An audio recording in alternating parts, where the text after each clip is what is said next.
আসসালামু আলাইকুম ওরহমতুল্লাহি ওবরাকাতুহ।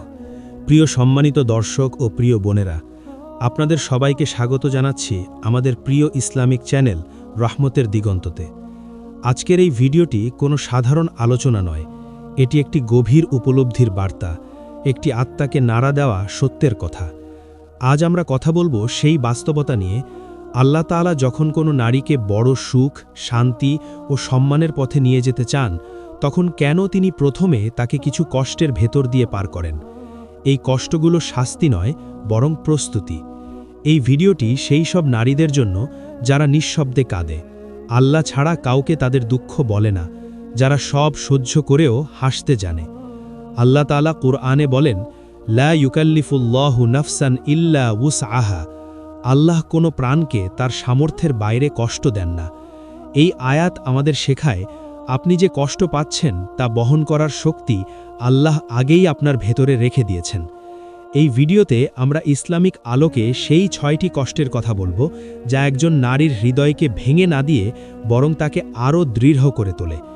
আপনি যদি এখন জীবনের কোনো কঠিন সময় পার করেন, যদি মনে হয় আল্লাহ আপনাকে ভুলে গেছেন, তাহলে এই ভিডিওটি আপনার জন্যই।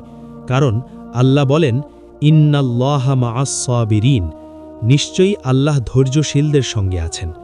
অনুরোধ থাকবে ভিডিওটি শেষ পর্যন্ত মনোযোগ দিয়ে দেখবেন, কারণ প্রতিটি কথার ভেতর লুকিয়ে আছে সান্ত্বনা ও আশা। আর যদি এমন ইসলামিক বাস্তবধর্মী বার্তা নিয়মিত পেতে চান, তাহলে এখনই চ্যানেল রহমতের দিগন্ত সাবস্ক্রাইব করুন, পাশে থাকুন, আর আল্লাহর এই সুন্দর পরিকল্পনাগুলো জানার জন্য আমাদের সাথেই থাকুন। প্রথম কষ্ট, নীরব অবমূল্যায়ন।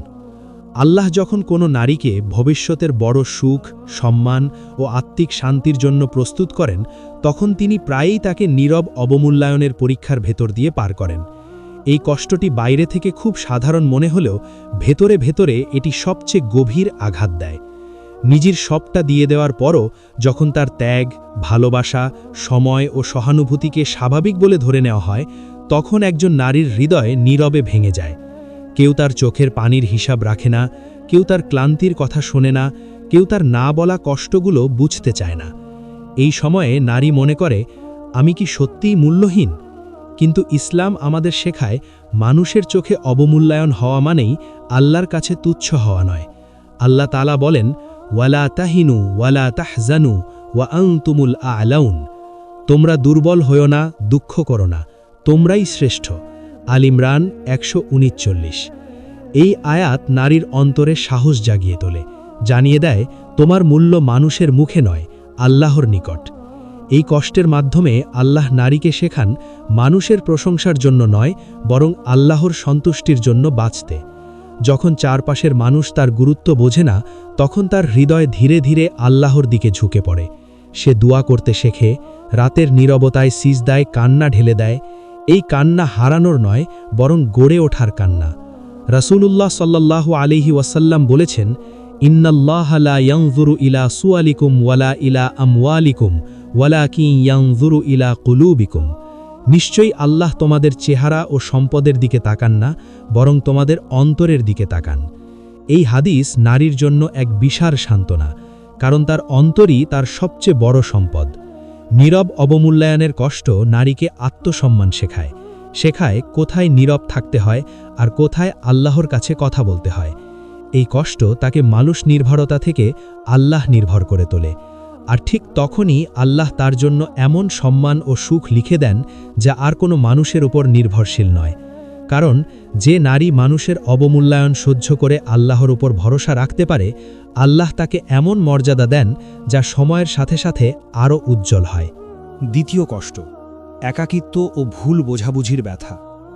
আল্লাহ যখন কোনো নারীকে গভীর সুখ ও আত্মিক প্রশান্তির জন্য প্রস্তুত করেন, তখন অনেক সময় তিনি তাকে এমন এক পর্যায়ে নিয়ে যান যেখানে চারপাশে মানুষ থাকলেও সে ভেতরে ভেতরে ভীষণ একা হয়ে পড়ে। এই একাকিত্ব শূন্য ঘরের নয়, এটি ভরা মানুষের মাঝেও অনুভূত হয়। নিজের অনুভূতি, কষ্ট ও না বলা কথাগুলো যখন কেউ বুঝতে চায় না, তখন নারীর হৃদয়ে এক ধরনের নীরব আর্তনার জন্ম নেয়। সবচেয়ে কষ্টের বিষয় হলো, তার ভালো উদ্দেশ্যগুলো যখন ভুলভাবে ব্যাখ্যা করা হয়, তার নীরবতাকে অহংকার ভাবা হয়, আর তার ধৈর্যকে দুর্বলতা মনে করা হয়। এই ভুল বোঝাবুঝি তাকে ধীরে ধীরে মানুষের কাছ থেকে দূরে সরিয়ে দেয়। কিন্তু এই দূরত্বের মাঝেই আল্লাহ তাকে নিজের আরও কাছে টেনে নেন। আল্লাহ তাআলা বলেন, ওয়াহুয়া মাআকুম আইনা মা কুনতুম, তোমরা যেখানে থাকো আল্লাহ সেখানেই তোমাদের সঙ্গে আছেন। এই আয়াত নারীর জন্য এক গভীর সান্ত্বনা, কারণ যখন মানুষ পাশে থাকে না তখন আল্লাহই তার সবচেয়ে কাছের সঙ্গী হন। এই একাকিত্ব নারীকে মানুষের কথা কম আর আল্লাহর কথা বেশি ভাবতে শেখায়। সে বুঝতে শেখে সব কথা সবাইকে বলা যায় না, কিছু কথা শুধু সিজদায় বলা যায়। রাসূলুল্লাহ সাল্লাল্লাহু আলাইহি ওয়াসাল্লাম বলেছেন, মান সমাতা নাজা, যে নীরব থাকে সে নিরাপদ থাকে। এই নীরবতা নারীর জন্য দুর্বলতা নয়, বরং আত্মরক্ষার ঢাল হয়ে ওঠে। একাকিত্বের এই কষ্টের মধ্য দিয়েই নারী নিজের ভেতরের শক্তিকে আবিষ্কার করে। সে বুঝতে পারে সবাই তাকে বুঝবে না, আর সেটাই স্বাভাবিক। এই উপলব্ধি তাকে মানসিকভাবে পরিপক্ক করে তোলে। আর যখন সে মানুষের স্বীকৃতি না পেয়েও আল্লাহর উপর ভরসা রাখতে শেখে, তখন আল্লাহ তার জীবনে এমন মানুষ ও এমন শান্তি পাঠান যারা ভাঙে না, বরং আগলে রাখে। কারণ যে নারী একাকিত্বে আল্লাহকে সঙ্গী বানাতে পারে, আল্লাহ কখনো তাকে একা রেখে দেন না। তৃতীয় কষ্ট, বিশ্বাসভঙ্গ ও হৃদয় ভাঙার পরীক্ষা। আল্লাহ যখন কোনো নারীকে বড় সুখ, স্থায়ী শান্তি ও সম্মানের জন্য প্রস্তুত করেন, তখন অনেক সময় তিনি তাকে এমন এক কষ্টের মুখোমুখি করেন যেখানে তার সবচেয়ে বিশ্বাসের মানুষই তার বিশ্বাস ভেঙে দেয়। এই কষ্ট বাহ্যিক নয়, এটি সরাসরি হৃদয়ে আঘাত করে। যাকে ভরসা করা হয়, যার কাছে নিজেকে নিরাপদ মনে হয়, সেই মানুষটির কাছ থেকেই যখন আঘাত আসে, তখন নারীর মনে হয় পুরো পৃথিবীটাই যেন হঠাৎ বদলে গেছে। বিশ্বাসভঙ্গ নারীর আত্মাকে নীরবে রক্তাক্ত করে। সে কাউকে দোষ দেয় না, শুধু নিজেকেই প্রশ্ন করে, আমি কি ভুল করেছিলাম বিশ্বাস করে? কিন্তু ইসলাম আমাদের শেখায়, মানুষের ওপর অতিরিক্ত ভরসা রাখা আসলে আল্লাহর পরিকল্পনার অংশ নয়। আল্লাহ তাআলা বলেন, ওয়াতাওয়াক্কাল আলাল্লাহি ওয়াকাফা বিল্লাহি ওয়াকিলা, আল্লাহর ওপর ভরসা করো, অভিভাবক হিসেবে আল্লাহই যথেষ্ট। এই আয়াত নারীর হৃদয়ে নতুন আলো জ্বালায়, বুঝিয়ে দেয় মানুষ ভেঙে দিতে পারে, কিন্তু আল্লাহ কখনো ভাঙেন না। এই কষ্টের মাধ্যমে আল্লাহ নারীকে শেখান কার কাছে কতটা নিজেকে উন্মুক্ত করতে হয়। সে ধীরে ধীরে বুঝতে শেখে সব ভালোবাসা নিরাপদ নয়, আর সব নীরবতা দুর্বলতা নয়। রাসূলুল্লাহ সাল্লাল্লাহু আলাইহি ওয়াসাল্লাম বলেছেন, লা ইউলদাগুল মুমিনু মিন জুহরিন ওয়াহিদিন মাররাতাইন, একজন মুমিন একই গর্ত থেকে দুইবার দংশিত হয় না। এই হাদিস নারীর জন্য একটি শিক্ষা, ভাঙা হৃদয়ই ভবিষ্যতের প্রজ্ঞার জন্ম দেয়। বিশ্বাসভঙ্গের এই যন্ত্রণা নারীকে আরও সংযত, আরও সচেতন করে তোলে। সে মানুষের প্রতিশ্রুতির চেয়ে আল্লাহর ওয়াদার ওপর ভরসা রাখতে শেখে। আর যখন সেই পর্যায়ে পৌঁছে যায়, তখন আল্লাহ তার জীবনে এমন মানুষ ও এমন শান্তি পাঠান যারা ভাঙে না, বরং আগলে রাখে। কারণ যে নারী বিশ্বাসভঙ্গের পরও আল্লাহকে আঁকড়ে ধরে রাখতে পারে, আল্লাহ তার হৃদয় এমনভাবে জোড়া দেন যা আগের চেয়েও বেশি শক্ত ও শান্ত হয়। চতুর্থ কষ্ট, দীর্ঘ অপেক্ষা ও দুয়ার নীরব পরীক্ষা। আল্লাহ যখন কোনো নারীকে পরিপূর্ণ সুখ ও গভীর শান্তির জন্য প্রস্তুত করেন, তখন অনেক সময় তিনি তাকে দীর্ঘ অপেক্ষার ভেতর দিয়ে পার করেন। এই অপেক্ষা শুধু সময়ের নয়, এটি আশার, স্বপ্নের ও দুয়ার অপেক্ষা। নারী দোয়া করে, চোখ ভিজিয়ে আল্লাহকে ডাকে, কিন্তু বাহ্যিকভাবে কিছুই বদলায় না। দিনের পর দিন, মাসের পর মাস সে শুধু অপেক্ষা করে, কখন আল্লাহ আমার দোয়া কবুল করবেন। এই নীরবতা তার হৃদয়ে এক ধরনের শূন্যতা তৈরি করে। মনে হয় আল্লাহ বুঝি তাকে উপেক্ষা করছেন। কিন্তু কুরআন আমাদের শেখায়, আল্লাহ কখনো দেরি করেন না, তিনি শুধু সঠিক সময় বেছে নেন। আল্লাহ তাআলা বলেন, ওয়াল্লাহু ইয়ালামু ওয়া আনতুম লা তা'লামুন, আল্লাহ জানেন আর তোমরা জানো না। এই আয়াত নারীর জন্য গভীর সান্ত্বনা, কারণ তার অজানা ভবিষ্যৎ আল্লাহর জ্ঞানের ভেতর নিরাপদ। এই অপেক্ষার সময় নারী ধৈর্য শেখে, আত্মসংযম শেখে, আর নিজের ঈমানকে শক্ত করে। রাসূলুল্লাহ সাল্লাল্লাহু আলাইহি ওয়াসাল্লাম বলেছেন, আদ-দুআউ হুয়াল ইবাদা, দুআই ইবাদত। অর্থাৎ দোয়া কবুল হতে দেরি হলেও দোয়া করাটাই আল্লাহর কাছে মূল্যবান। এই কষ্টের মাধ্যমে আল্লাহ নারীকে শেখান, দোয়া শুধু পাওয়ার জন্য নয়, বরং আল্লাহর কাছে নিজেকে সঁপে দেওয়ার মাধ্যম। দীর্ঘ অপেক্ষা নারীর হৃদয়কে পরিশুদ্ধ করে, অহংকার ভেঙে দেয়, আর আল্লাহর উপর পূর্ণ ভরসা তৈরি করে। আর ঠিক যখন সে মনে করে আর পারছি না, ঠিক তখনই আল্লাহ এমনভাবে দয়াবর্ষণ করেন যা তার সব অপেক্ষাকে অর্থবহ করে তোলে। কারণ যে নারী দুয়ার অপেক্ষায় আল্লাহকে ছাড়ে না, আল্লাহ তাকে এমন প্রতিদান দেন যা সে কখনো কল্পনাও করেনি। পঞ্চম কষ্ট, ত্যাগের শিক্ষা ও নিজের সীমাবদ্ধতা বোঝা। আল্লাহ যখন কোনো নারীকে পরিপূর্ণ সুখ, মর্যাদা এবং স্থায়ী শান্তির জন্য প্রস্তুত করেন, তখন তিনি তাকে এমন পরিস্থিতির মধ্যে ফেলে দেন যেখানে তাকে নিজের স্বার্থ ত্যাগ করতে হয়, কখনো কখনো নিজের আনন্দ ও স্বাচ্ছন্দ্যকে দমিয়ে রাখতে হয়। এই কষ্ট নারীকে শেখায় সকল কিছু পাওয়া সম্ভব নয়, জীবনের সীমাবদ্ধতা মেনে চলতে হবে। নারী তার পরিবারের জন্য, সমাজের জন্য অথবা নিজের অন্তরের শান্তির জন্য নিরলস ত্যাগ করে, কিন্তু এই ত্যাগ প্রায়ই মানুষ দেখতে পায় না। কখনো কখনো ভুল বোঝে, আবার কখনো অনুধাবনও করে না। এই সময় তার মনে আসে, আমি কি বৃথা ত্যাগ করছি? কিন্তু ইসলামিক দৃষ্টিকোণ থেকে দেখা যায় প্রতিটি ত্যাগ আল্লাহর কাছে লেখা হয় এবং আল্লাহ তা কখনো নষ্ট করেন না। আল্লাহ তাআলা বলেন, মা আনফাকতুম মিন শাইইন ফাহুয়া ইউখলিফুহু ওয়া হুয়া খায়রুর রাযিকিন। তোমরা যা কিছু খরচ করো আল্লাহ তা পূরণ করবেন এবং তিনি সর্বশ্রেষ্ঠ রিজিকদাতা। এই আয়াত নারীর জন্য আশার আলো, কারণ তার ত্যাগ বৃথা নয়, বরং ভবিষ্যতের সুখের ভিত্তি। ব্যক্তিগত সীমাবদ্ধতা বোঝার এই কষ্ট নারীর ঈমানকে দৃঢ় করে, ধৈর্যকে শক্তিশালী করে এবং নিজের উপর ভরসা রাখতে শেখায়। রাসূলুল্লাহ সাল্লাল্লাহু আলাইহি ওয়াসাল্লাম বলেছেন, মান সাবারা জাফারা, যে ধৈর্যশীল সে জয়ী হয়। এই কষ্টের মাধ্যমে নারী শেখে সবকিছু নিয়ন্ত্রণ করা সম্ভব নয়, কিন্তু নিজের প্রতিক্রিয়া নিয়ন্ত্রণ করা সম্ভব। সে বুঝতে শেখে নিজের সীমাবদ্ধতা মানা নিজেকে ঘাটতি ভাবার নয়, বরং আল্লাহর পরিকল্পনার অংশ হিসেবে গ্রহণ করা।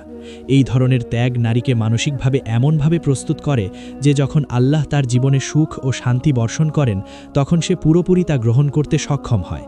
কারণ যে নারী নিজের সীমাবদ্ধতা বোঝে ও ত্যাগ করতে শেখে, আল্লাহ তাকে এমনভাবে আশীর্বাদ দেন যা দুনিয়ার সীমা ছাড়িয়ে যায়। ষষ্ঠ কষ্ট, অন্তর্দৃষ্টির পরীক্ষণ এবং আত্মা নির্মলকরণ। আল্লাহ যখন কোনো নারীকে জীবনের সর্বোচ্চ সুখ, মানসিক প্রশান্তি এবং ধৈর্যপূর্ণ মর্যাদার জন্য প্রস্তুত করেন, তখন তিনি তাকে এমন এক কষ্টের মধ্যে নিয়ে যান যা বাহ্যিক নয়, বরং অন্তর এবং আত্মার গভীরে ঘটে। এই কষ্ট হল অন্তর্দৃষ্টি ও আত্মা নির্মলকরণের পরীক্ষা। নারী নিজের ভেতরের দুঃখ, সংযম, লজ্জা, অহংকার, কষ্ট ও আগ্রহগুলোর সাথে একাকী হয়ে যায়। সে দেখতে পায় নিজের আসল স্বভাব, সত্যিকারের ধৈর্য এবং ভেতরের শক্তি। এই সময়ে তার মনে প্রশ্ন আসে, আমি কি যথেষ্ট শক্ত? আমি কি আল্লাহর দায়িত্ব এবং পরিকল্পনা বুঝতে পারছি? আমার ধৈর্য কি সীমাহীন নয়? এই অন্তর্দৃষ্টি তার ভেতরের আবরণ ভেঙে দেয়। যে অনুভূতি আগে সে লুকাত, যে দুঃখ সে স্বীকার করতে সাহস পেত না, সব কিছু এখন স্পষ্ট হয়ে আসে। এই অভিজ্ঞতা প্রায়ই নারীর জন্য শারীরিক কষ্টের চেয়ে গভীর, কিন্তু ইসলাম শেখায় এই পরীক্ষা আল্লাহর রহমত। আল্লাহ তাআলা বলেন, ওয়াফি আনফুসিকুম আফালা তুবসিরুন, নিজেদের মধ্যেও দেখো, তাই কি তুমি বুঝো না? এই আয়াত নারীর জন্য নির্দেশনা, বুঝিয়ে দেয় যে সবচেয়ে গুরুত্বপূর্ণ পরীক্ষা বাহ্যিক নয়, বরং নিজের ভেতরের আত্মার পরীক্ষা। এই কষ্টের সময় নারী প্রায়ই আধ্যাত্মিক দিক থেকে আরও দৃঢ় হয়। সে আল্লাহর প্রতি গভীর ভরসা শেখে, নিজের সীমাবদ্ধতা বুঝতে শেখে এবং কেবল বাহ্যিক স্বীকৃতি নয়, অন্তরের সত্যকেও মূল্য দিতে শেখে। রাসূলুল্লাহ সাল্লাল্লাহু আলাইহি ওয়াসাল্লাম বলেছেন, আলা বিসসাবরি তুফতাহুল আবওয়াব, নিশ্চয়ই ধৈর্যের মাধ্যমে দরজাগুলো খোলা হয়। এই কষ্ট নারীর মনকে এমনভাবে নির্মল করে যে সে মানুষের প্রশংসার প্রতি নির্ভরতা কমায় এবং আল্লাহর সন্তুষ্টিকে সর্বোচ্চ প্রাধান্য দেয়। সে শেখে যে আনন্দ সত্যিকারের তা হয় কেবল আল্লাহর কাছ থেকে আসা। এছাড়াও এই অন্তর্দৃষ্টির কষ্ট নারীকে শেখায় নিজের শক্তি এবং দুর্বলতা নির্ধারণ করতে। সে বুঝতে শেখে কখন আল্লাহর প্রতি বেশি ভরসা করতে হবে, কখন মানুষের কথা শুনে সিদ্ধান্ত নেওয়া নিরাপদ নয়। এই আত্মপরীক্ষণ তার জীবনের প্রতিটি দিককে আরও সংযত এবং সচেতন করে তোলে। আল্লাহর পরিকল্পনা অনুযায়ী এই ষষ্ঠ কষ্টের পর নারী তার জীবনে এমন এক জ্ঞান, শান্তি ও আত্মবিশ্বাস লাভ করে যা অন্য কোনো পরীক্ষার মাধ্যমে সম্ভব নয়। সে ভেতর থেকে দৃঢ় হয়, নিজের হৃদয় এবং মনকে স্থিতিশীল রাখে এবং সকল কষ্ট, ভুল বোঝাবুঝি ও একাকিত্বের অভিজ্ঞতাকে জীবনের একটি মূল্যবান শিক্ষা হিসাবে গ্রহণ করে। এই কষ্টের সবচেয়ে বড় উদ্দেশ্য হল নারীকে আধ্যাত্মিক ও মানসিকভাবে এমনভাবে প্রস্তুত করা যে যখন আল্লাহ তার জীবনে সত্যিকারের সুখ, সাফল্য, মর্যাদা ও প্রশান্তি প্রেরণ করবেন, তখন সে তা পুরোপুরি উপলব্ধি করতে সক্ষম হবে। কারণ যে নারী নিজের অন্তরের পরীক্ষায় উত্তীর্ণ হয়, আল্লাহ তার জীবনে এমন আনন্দ ও রহমত নাজিল করেন যা সমস্ত পূর্বের কষ্টকে অর্থবহ করে তোলে। এই কষ্ট শুধু নারীকে শক্তিশালী করে না, বরং তাকে আল্লাহর সঙ্গে গভীর সম্পর্ক গড়ে তুলতে শেখায়, যা তাকে ধৈর্য, দুয়া, বিশ্বাস এবং নিজের সীমাবদ্ধতা বোঝার মাধ্যমে প্রকৃত পরিপূর্ণতা দেয়। সংক্ষেপে, ষষ্ঠ কষ্ট হল আধ্যাত্মিক সমৃদ্ধি ও অন্তর্দৃষ্টির শিক্ষা, যা নারীর ভেতরের আত্মাকে নির্মল, দৃঢ় এবং আল্লাহর সন্তুষ্টির দিকে আকৃষ্ট করে। যে নারী এই পরীক্ষা ধৈর্যের সঙ্গে পার হয়, আল্লাহ তাকে এমন আশীর্বাদ দেন যা তার জীবনের সকল কষ্টকে মধুর স্মৃতিতে পরিণত করে এবং তাকে জীবনের সমস্ত সুখের জন্য প্রস্তুত করে তোলে। প্রিয় দর্শকগণ, আজকের ভিডিওটি ছিল এক গভীর চিন্তার আলোকে তৈরি। নারীর জীবনে যখন আল্লাহ সুখ ও শান্তি দান করতে চান, তখন যে 6টি কষ্ট তিনি তাকে দেন। এই কষ্টগুলো শাস্তি নয়, বরং এক শিক্ষা, এক প্রস্তুতি, যা নারীর মন, হৃদয় এবং আত্মাকে দৃঢ় করে তোলে। ভিডিওটি দেখে আমরা বুঝতে পারি, প্রতিটি দুঃখ, প্রতিটি একাকিত্ব, প্রতিটি অবমূল্যায়ন সবই আল্লাহর পরিকল্পনার অংশ। এগুলো নারীর ঈমান, ধৈর্য, আত্মসম্মান এবং আল্লাহর উপর ভরসাকে শক্তিশালী করে।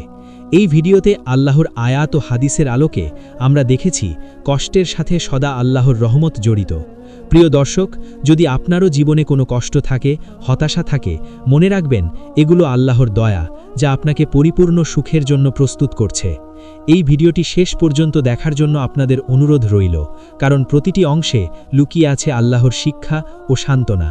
আর হ্যাঁ, চ্যানেল রহমতের দিগন্ত সাবস্ক্রাইব করে পাশে থাকুন, যেন আমরা নিয়মিত এমন ইসলামিক, শিক্ষণীয় ও হৃদয়স্পর্শী বার্তা আপনাদের কাছে পৌঁছে দিতে পারি। ভিডিওটি যদি ভালো লাগে, লাইক দিন, শেয়ার করুন আর আপনার মতামত কমেন্টে জানান, কারণ আল্লাহ জানেন আপনার প্রতিটি ভালো ইচ্ছা ও দুয়া।